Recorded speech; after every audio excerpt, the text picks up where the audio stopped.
Bismillahirrahmanirrahim. Walayah ruju jeung teu meunang kaluar sahal muhrimu jalma nu ihram minhu tina itu haji bil pasadi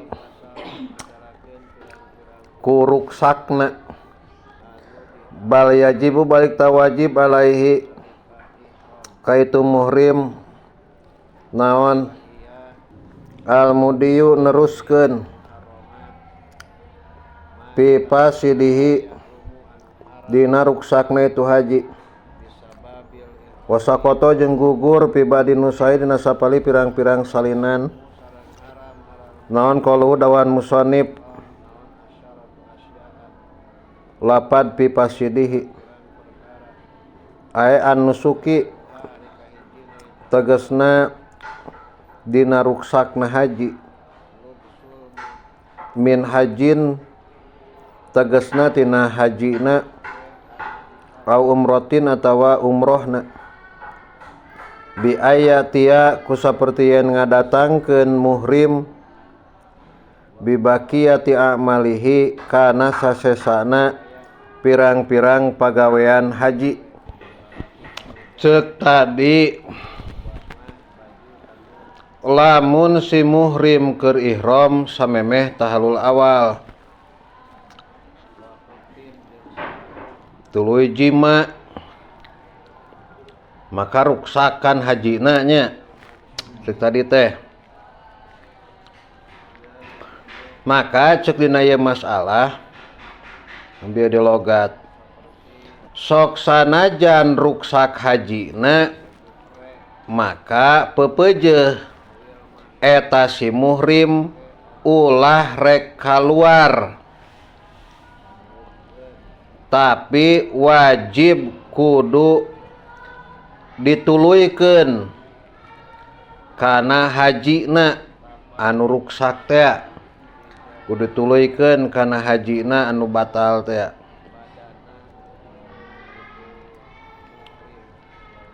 Kitu deui wajib ngabalikan deui haji dina pada harita tegasna wajib dikodoan pada harita maksudna dikodoan pada harita teh tahun hareupna gitu. Sok sanajan hajina haji sunat tetep wajib nyampurnakeun sarta wajib ingadah deui si jaed keur haji jima ruksak hajina teu tah ku ruksakna eta haji teh pagawean haji anu satuluyna tuluy pigawe gitu ulah eureun beda jeung kieu umpamana teh si jaed salat rakaat kadua hitut umpamana batal teh salatna menang nuluykeun teu meunang tah dina haji mah umpamana teh keur ihram memeh tahalul tuluy jima ruksakan hajina aya keneh pagawean-pagawean haji nu kahareupna sapertikeun can wukuf can naon tuluykeun pigawe pagawean eta gitu sanajan hajina teh naon ruksak gitu ngan pedah tahun hareup wajib kodo gitu pada harita. Pi pasidihi domir anu aya dina lapad pi pasidihi eta teh marjena kana lapad an-nusuk. Tah masalah nusukna mah naharek nusuk haji atawa nusuk umroh gitu. Jadi ruksak ku sabab jima teh rek haji atawa umroh gitu. Ngan eta si muhrim ceuk tadi ge wajib nyampurnakeun kana eta haji jeung umroh sanajan geus ruksak teh gitu wajib disampurnakeun. Qaluhu wala yahrumul muhrim minhu bil fasad ay li anal ihrama karena saestuna ihram sadidut ta'alluqi eta banget cumantelna palaya ta'asaro maka teu narima tapak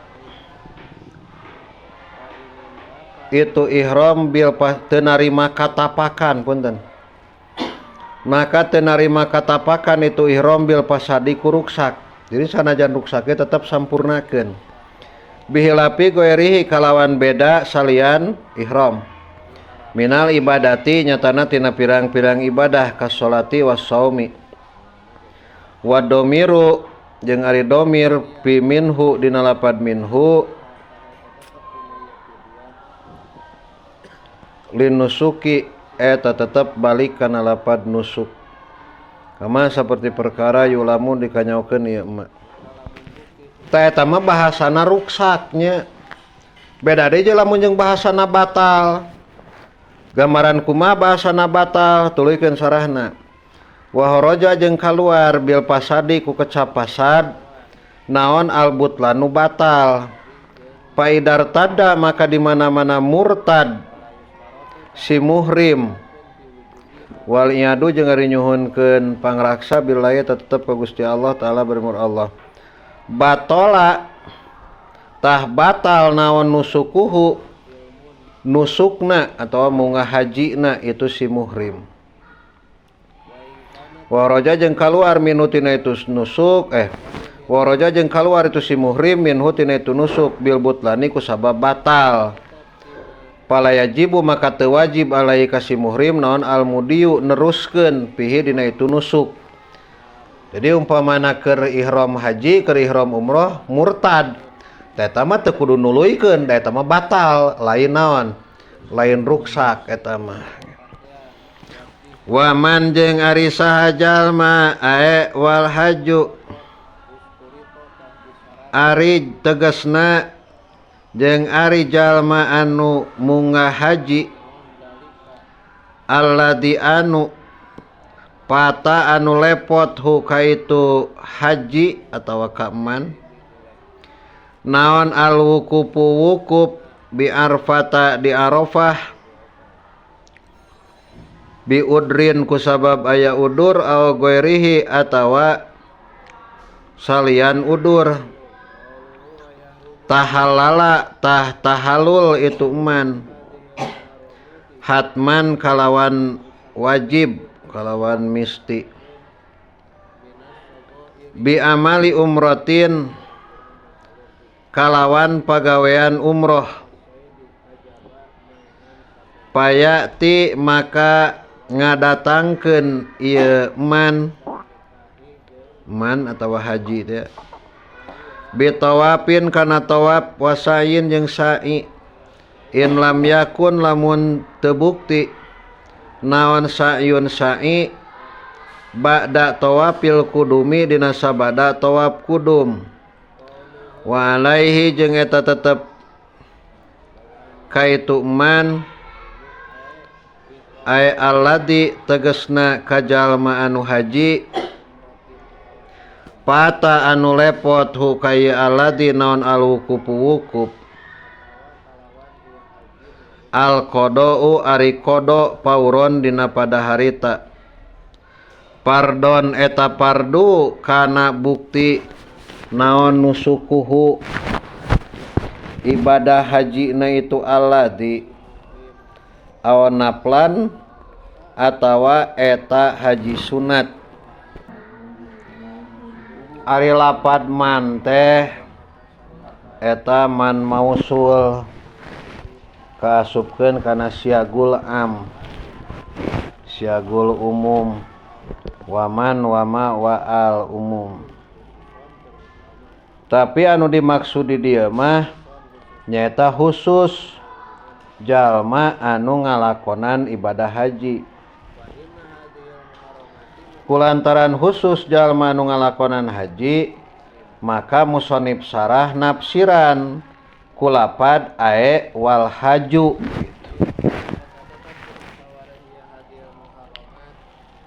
pangna dilapad ke ditafsiran kulapad al haju sabab dina umroh mah eta teh eueuh wukuf dari wukuf mah kaasupkeun kana rukun haji.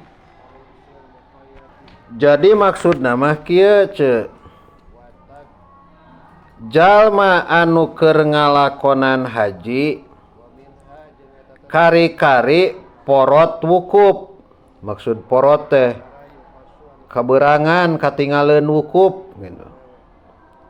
Deui jalma anu keur ngalakonan haji kari-kari tinggalin wukuf, porot wukuf teh di Arafah. Seperti umpamana kaburu keluar pajar poe lebaran Idul Adha, sameme hadir di Arafah. Umpamana kan hari wukuf teh di Arafah teh tanggal 8 Zulhijjahnya. Ari ieu umpamana teh beurangna kalaka ulin, umpamana ari peutingna kasarean. Atuh isukna tanggal 10 teh kaburu lebaran, manehna teh kaburu cicing, teh kaburu wukuf di mana? Di Arafah. Gambaran sapertikeun kitu. Masalah tinggalna wukuf di Arafah bi udrin aw ghairihi, rek aya udur atawa eueuh udur. Contoh umpamana jalma init ka Mekah geus ihram haji, kari-kari gering ripuh atuh dibawa tah ka rumah sakit, maka dina nalika wukuf teh manehna teu bisa hadir, da kalaka ngajoprak di rumah sakit umpamana, berarti tama bi udrin nya. Gambaran nu eueuh udur siga nu tadi teh umpamana kalaka ulin umpamana teh gitu. Batu rame teh ari nit ka Mekah ka Arafah, manehna mah kalaka kopdar umpamana teh gitu, kalaka ngopi we. Eta mah eueuh udur. Maka pikeun eta jalma buru-buru niat tahallul. Jadi lamun tinggalin wukuf di Arafah teu kaburu porot, teu bisa hadir wukuf di Arafah, maka buru-buru niat tahallul. Tuluy pengkolkeun kana pagawean umroh. Sanggeus kitu mah tuluy we tawaf, sa'i. Geus dengan sakitu pagawean umroh mah tawaf, sa'i, langsung we dicukur tahallul teh gitu. Ngan keur eta jalma wajib kodo haji, kalawan wajib kodona pauron. Maksud pauron di dieu nyaeta dina taun hareupna gitu, wajib dikodoan. Masalah manehna keur ibadah haji na harita mah nah rek fardu haji na teh atawa haji sunat, tetep wajib kodo tahun hareupna. Naon sabab pangna haji sunat tetep wajib kodo? Sabab dina ibadah haji mah wajib itmam. Dina ibadah haji mah wajib sampurna. Wa atimul hajja wal umrata lillah, wa atimu jeung kudu nyampurnakeun. Akang teula pernah nerangkeun antara itmam jeung naon? Jeung ikmal nya. Mun ari inget keneh basa keur ngaji sarah dardir geuningan. Tingali sarahna dina kurung waman. Aya teu? Ta tina qaul waman kahanapna dua jajar. Aya qauluhu fatahu al-wuqufu, aya bitulu ipajrin, tegesna kalawan bijil pajar, yauman nahri dina poenan lebaran, qabla hudurihi dina sameme hadirna si muhrim, bi Arfata di Arafah bipawatihi kalawan porotna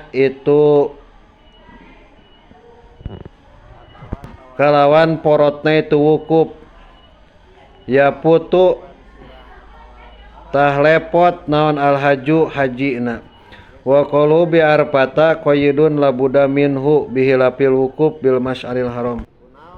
Qauluhu tahallala ae ata ngadatangkeun si muhrim bi a'malil umrati kana pirang-pirang pagawean umroh biniyati tahalluli kalawan niat tahallul patajibu maka wajib naon niatu tahalluli niat tahallul alaihi ka si muhrim ingda kulli amalin dina nalika saban-saban pagawean min amalil umrati tina pagawean umroh wala tajibu jeung teu wajib naon niatul umrati niat umroh alal mu'tamadi netepan kawal mu'tamad wa qalu hatman ay wujuban tegasna eta wajib li alla yasira supaya teu jadi itu si muhrim muhroman eta anu diharamkeun bil haji kalawan haji pi goiri ashurihi dina salian pirang-pirang bulanna itu haji payahrumu maka haram alaihi kaman naon musobaratul ihrami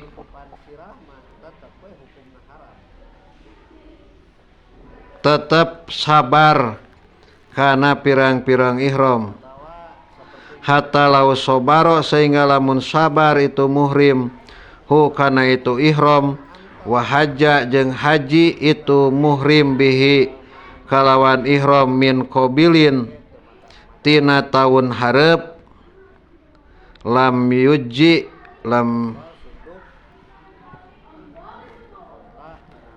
yajuj tah teu meunang itu man hu kana itu ihram bihilapima kalawan beda perkara ida waqofa di mana-mana wukuf itu muhrim painahu maka saestuna itu muhrim ya juju eta meunang lahu pikeun muhrim naon musobaratul ihrami tetep sabar kana ihram li tawafi pikeun tawaf wal halqi jeung dicukur wasa'i jeung sa'i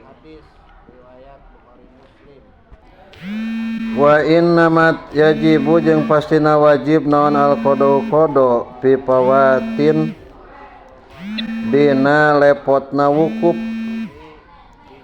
lam yansa anu teu bisa cukul itu pawat an hasrin tina kepungan fa in ahsara maka lamun kakepung sah sun hiji jalma wa kana bari bukti lahu eta tetep kaitu sahos naon torikun jalan goirul lati anu salian ti jalan waqa'a anu tumiba naon al hasru kepungan pihak dina itu alati lajima tah misti hu kaitu sahos naon sulukuha ngambahna itu alati wa in alima jeung lamun nyaho si sahos alpawati kana pirang-pirang anu lepotna fa in mata maka lamun maot sahos lam yukdo tah ulah dipangkodoankeun sahaan husahos bil asohi mungguh kawal asoh wajib kodo haji ku sabab kaporotan wukuf lamun porotna lain ku sabab perang atawa lain ku sabab kacegah di perjalanan kaporotanana teh Tapi ieu mah kaporotanana teh saperti kusabab gering nu tadi teh gambaranana. Tah dina ieu gambaran mah lamun porotna wukuf eta teh kusabab kacegah di perjalanan mah saperti kacegah ku perang, maka ieu mah hukumna tafsil. Kali deui bising teu kapaham. Wajib qada haji ku sabab kaporotan wukuf. Lamun porotna lain ku sabab perang, lain ku sabab kacegah di perjalanan ka Arafah. Eta mah cek tadi oge rek aya udur rek eueuh udur wajib qada. Tapi lamun porotna ka Arafah sapertikeun ku sabab perang atawa ku sabab kacegah di perjalanan, sapertikeun kacegah di perjalanan teh rek init umpamana ka Arafah ngan antara ti dieu ti tempat urang ti kemah umpamana atawa ti hotel perjalanan menuju ka Arafah teh aya tempat nu keur dipake perang umpamana sehingga teu aman di jalan. Tah maka eta mah hukumna tafsil.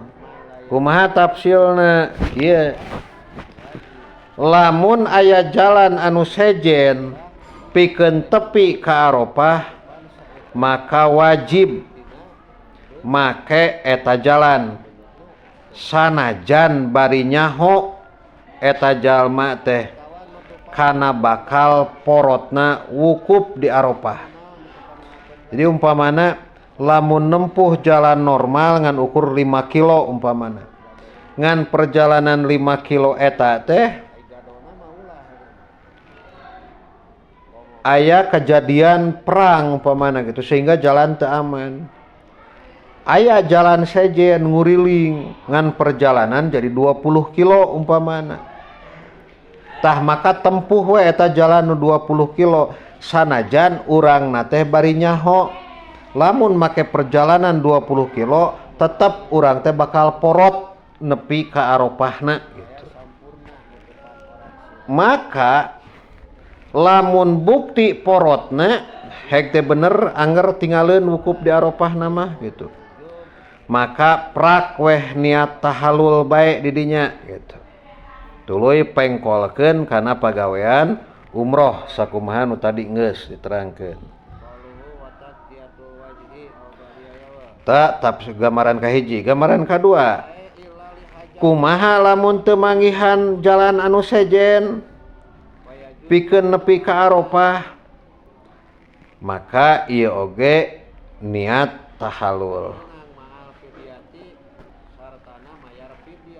Kumaha lamun ayeuna si jalmana teh kaburu maot di jalan anu kacegah maka eta si jalma teu aya kawajiban dipangkodoankeun ku ahli warisna gaganti ti eta jalma anu maot.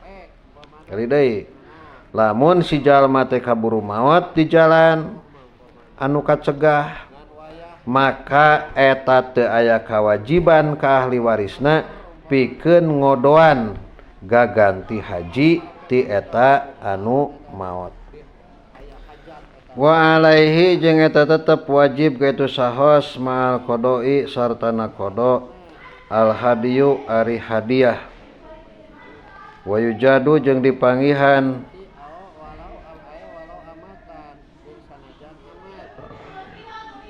kitu heula lah.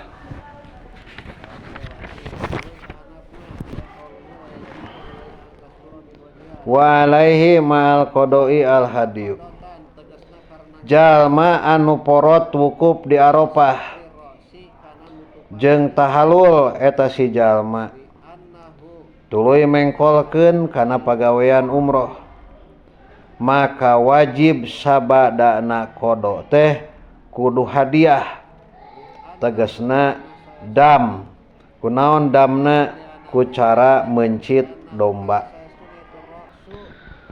wa yujadu jeung dipanggihan pibadi nusai dina sapalih pirang-pirang salina naon jiadatun panambah wahia jeung ari tu jiadah eta lapad waman taroka waman jeung ari saha jalma taroka eta nu ninggalkeun man ruknan kana hiji rukun mimma tina perkara ya tawaqqafu anu narima ngadago alaikana ma naon al hajju sahna haji lam yahilla tah teu meunang tahalul ieu man min ihromihi tina ihromna man hatta yatia sehingga yen ngadatangkeun man bihi kana itu ruknan wala yujbaru jeung teu meunang ditambalan naon dalika ruknu itu rukun bidamin kudam waman jeung ari sajalma taroka eta nu ninggalkeun man wajiban kana kawajiban min wajibatil haji anu tetep tina pirang-pirang kawajiban ibadah haji lajima tah misti hukaman naon addamu dam wasayati jeung bakal datang naon bayanu dami pertelaan dam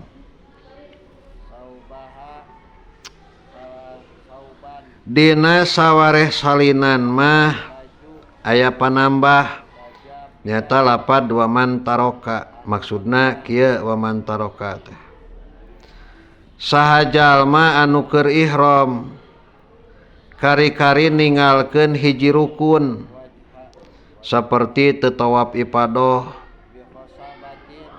atawa tawaf ifadah mah dipigawe ngan teu bener migawena maka eta jalma anu ihram henteu lesot tina ihramna sanajan sababaraha taun oge tetep eta jalma pangkatna muhrim jalma anu ihram maka pikeun eta jalma haram rupa-rupa muharramatil ihram anu 10 tea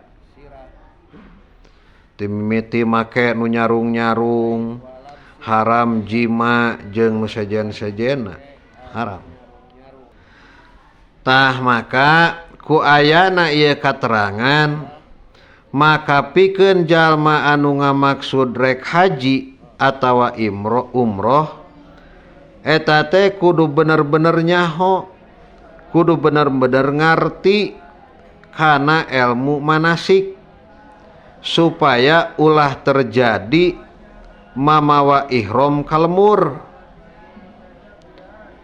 lamun kajadian kitu bakal hese ngariksana tina muharramatil ihram sabab masalah ninggalkeun rukun mah eta teh kudu dikodoan sehingga teu bisa ditambal kudam